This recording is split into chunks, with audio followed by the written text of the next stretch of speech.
यक्षवाङ्कुरिम मानव ब्रह्मण्यः सत्यसन्धस्य रामो दाशरथिर्यथा।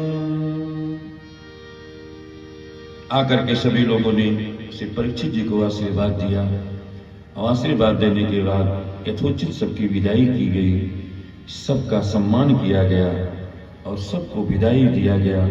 इसके बाद जब परीक्षित बड़े होने लगे, जब 16 वर्ष के हो गए श्री परीक्षित जी महाराज, तो एक दिन युधिष्ठिर जी महाराज जब मंदिर में जा रहे थे, दर्शन करने जाते थे मंदिर में भी, उस दिन जब गए तो देखा कि भगवान की आंख से खून गिर रहा है। आंसू नहीं गिर रही, खून बह रहा है। परीक्षित धर्मराज के अवतार थे। परीक्षित समझ गए कलयुग आ गया, द्वापर युग समाप्त हो गया, अब हम सबको भी छोड़ के जाना चाहिए, क्योंकि युग का प्रभाव होता है, जब तक समय है तब तक उसको रहने का अधिकार है।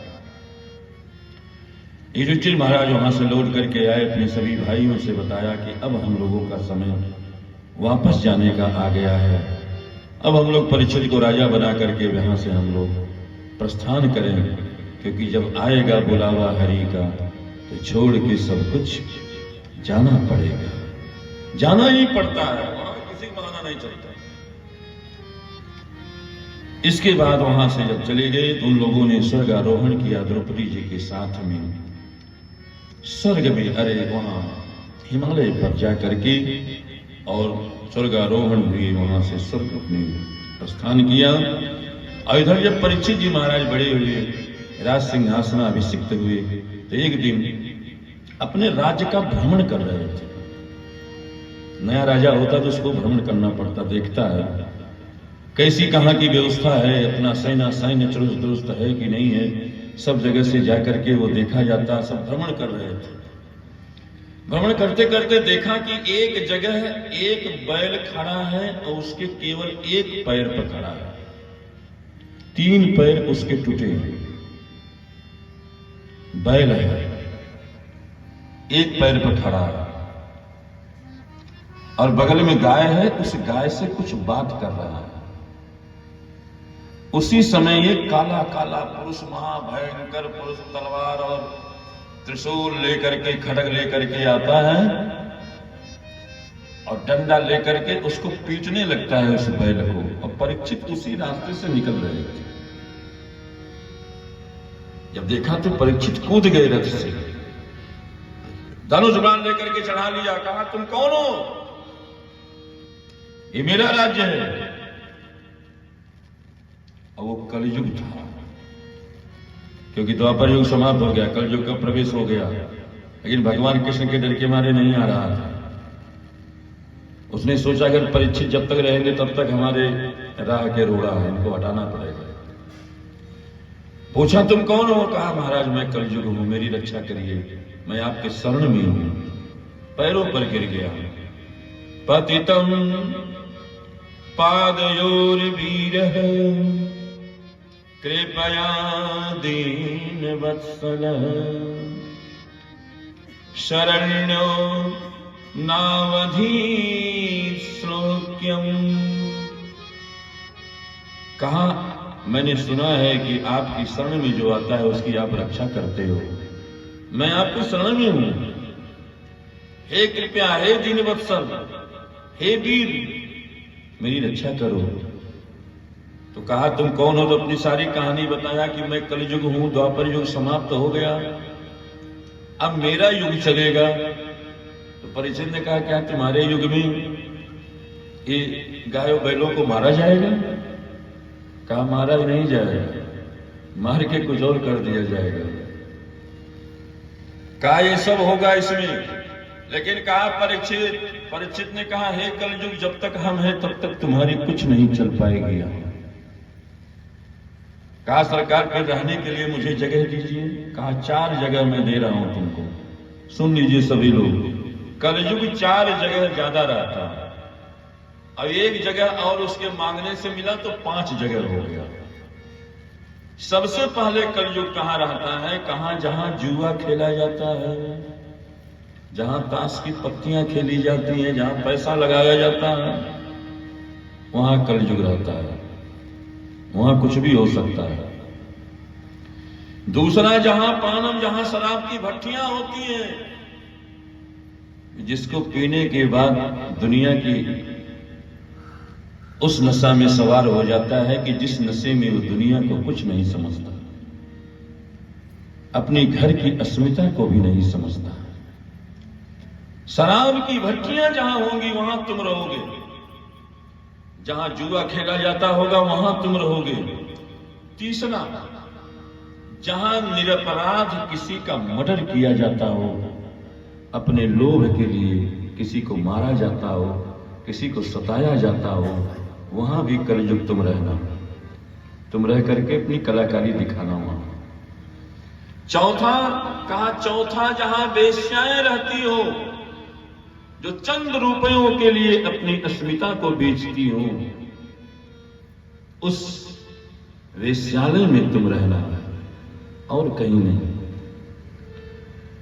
कलयुग हाथ जोड़ करके खड़ा हो गया, कहा सरकारी चारों स्थान आपके राज्य में नहीं है, तो मैं कहां रहूंगा? इसलिए 4 तो आपने दिया, लेकिन एक मेरे कहने से दे दीजिए, एक स्थान। बहुत हाथ जोड़ा, गिड़गिड़ाया।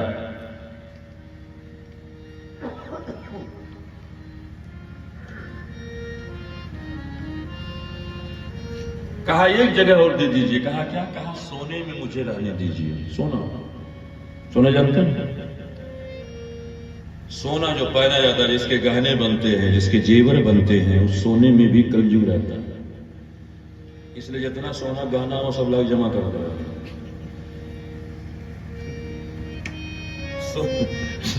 सोने जितना जेवर हो सब लोग जमा करो, उसमें कलयुग है।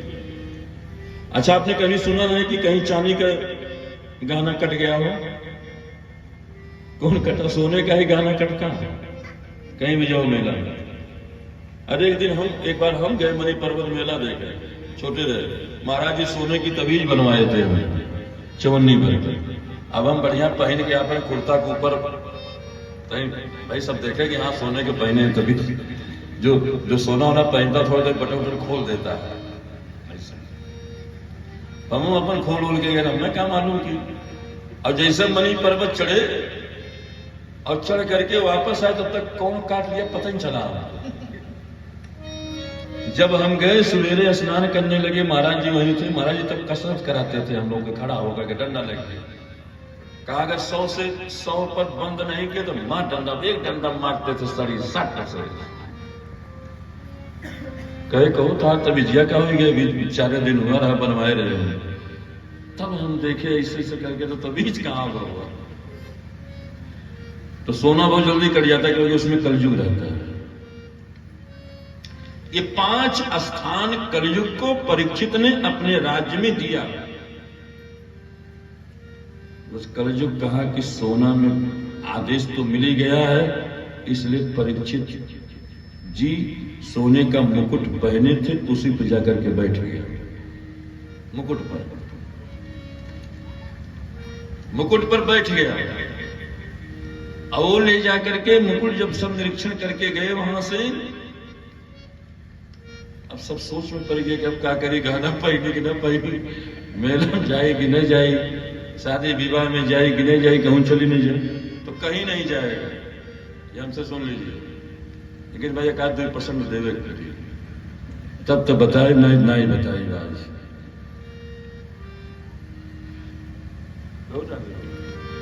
आप लोग लगे बात लाइन शुद्ध कर देंगे हम। सोने का जेवर और गहना जब भी बनवाइए तो केवल एक उपाय करिएगा, और कुछ नहीं करना है।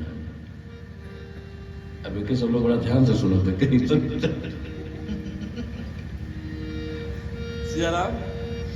एक उपाय करिएगा आप लोग, सभी माताएं बहनें, या पुरुष वर्ग भी अगर बनाए हुए, काली माताएं बनने के लिए नहीं है, पुरुष वर्ग भी देखे इतना मोट सगड़ी पहन के सब घूमत हो। आप लोग कह लीजिएगा उपाय दिन के बाद। तिवारी जी आपके लगे भाई तो सिकड़ उकर तो है, तो लाओ के शुद्ध करेंगे वहां में कलयुग घुसा है, अगर निकाले पड़ी वहां में 2 दिन टाइम लगी हमें। तो लाए के पंचायत भवन में जमा कर दीजिएगा। कल 2 दिन निकालेंगे तब आपको फिर वापस कर देंगे। जब भी कोई आभूषण आप नया बनवाइए, उसको ला करके सबसे पहले इन्हें वहीं रह न पाओ कि लाओ जल्दी शादी तनी सही बात कि नहीं है, ओके ला करके अब अपने पूजा घर में भगवान के ऊपर चढ़ा दो, भगवान को चढ़ा दीजिए। तो भगवान को चढ़ा देंगे तो क्या होगा कि भगवान उसमें रहने, जहां भगवान रहते हैं वहां कलयुग नहीं रहता। वो भगवान का चढ़ाने से भगवान का प्रसाद हो जाएगा, और फिर भगवान का प्रसाद मान करके तब आप पहनिए।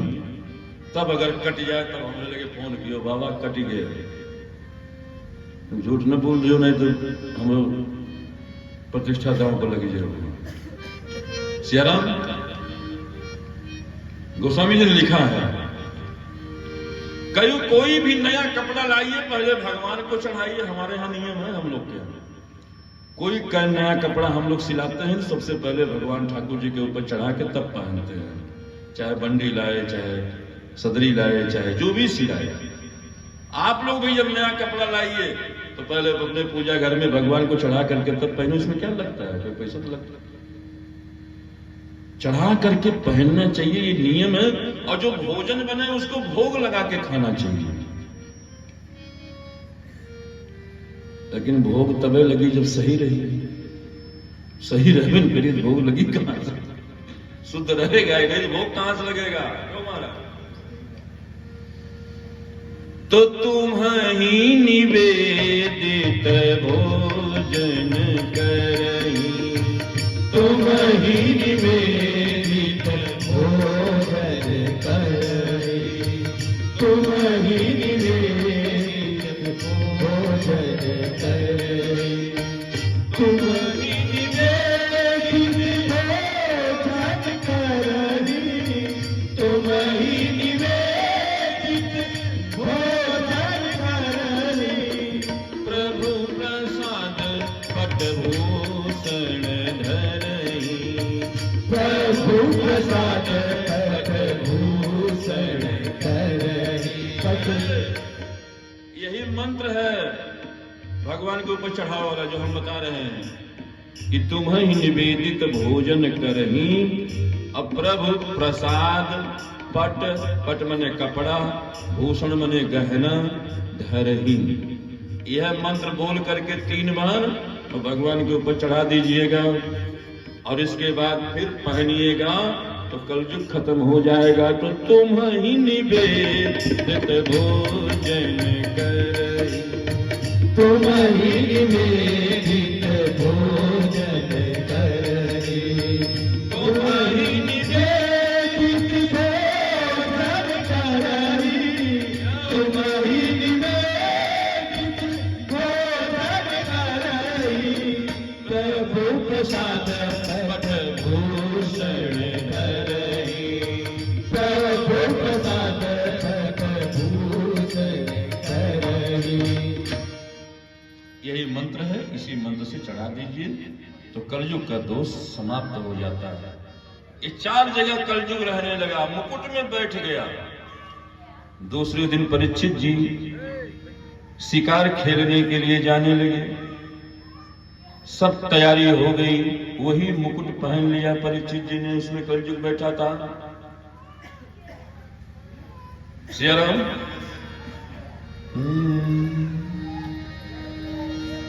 और वही मुकुट जब पहन लिया, शिकार खेलने गए, खेलते खेलते उनको भूख लगी, प्यास लगा तो देखा एक आश्रम ऋषि का है, ऋषि श्रृंगी का आश्रम था, समीक ऋषि का आश्रम देखा तो समीक ऋषि भगवान के ध्यान में बैठे हैं, प्रभु से लग लगा कर। राजा गए, जाकर के कहा, तमाम उल्टा पलटा कहा कि मैं राजा हूं, आया हूं, तुम आंख मूंद के बैठे हो, मेरा स्वागत करना चाहिए, सम्मान करना चाहिए, मुझे भूख लगी है, भोजन देना चाहिए, स्वागत सत्कार करना चाहिए, तुम आंख बंद करके बैठे हो।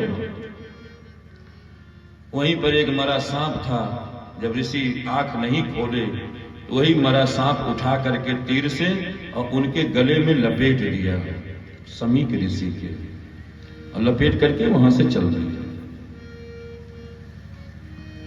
इसके बाद फिर जब उनके पुत्र स्नान कर रहे थे, वही नदी थी कौशिकी नदी में, वही स्नान कर रहे थे वो, और स्नान करते करते बालकों ने जाकर के बताया कि तेरे पिता के गले में एक राजा आया था, वो सर्प लपेटा है, मरा।